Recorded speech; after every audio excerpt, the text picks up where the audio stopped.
Hi అందరికీ, మేమైతే చెరుగట్టుకి వెళ్తున్నాం. ఎందుకంటే అమావాస్య మండే కలిసి వచ్చింది కాబట్టి ఇంకా మేమైతే ఫస్ట్ టైం వెళ్ళినాం కాబట్టి కాలినడకతో అయితే పోతున్నాం.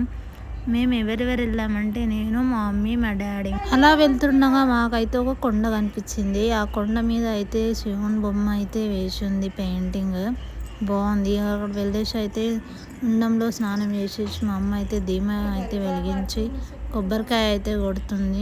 కొండ మీద దేవుణ్ణి అయితే దర్శనం చేసుకోలేదు, ఎందుకంటే ఎప్పటికే నైట్ అయిపోయింది కదా అని.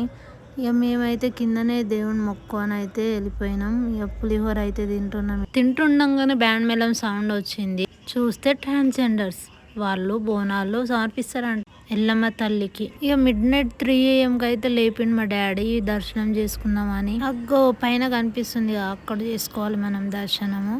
మస్తు జనాలు ఉన్నారు. ఇక సోమవారం అమావాస్య కలిసి వచ్చింది కాబట్టి ఆ కొండ మధ్యలో నుంచి అయితే పోవాలి. ఏదైనా పాపాలు చేస్తే ఆ కొండ మధ్యలో నుంచి వెళ్ళరు అని అంటారు కదా, అట్లా అవుతుందేమో అని మస్తు భయపడ్డా.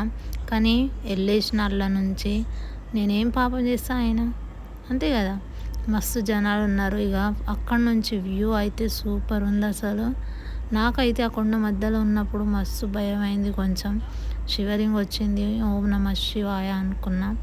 ఆ వ్యూ అయితే సూపర్ అనిపించింది. ఇక కొండ మీద దేవుని దర్శనం చేసుకోవడానికి అయితే 10 గంటలు పట్టింది.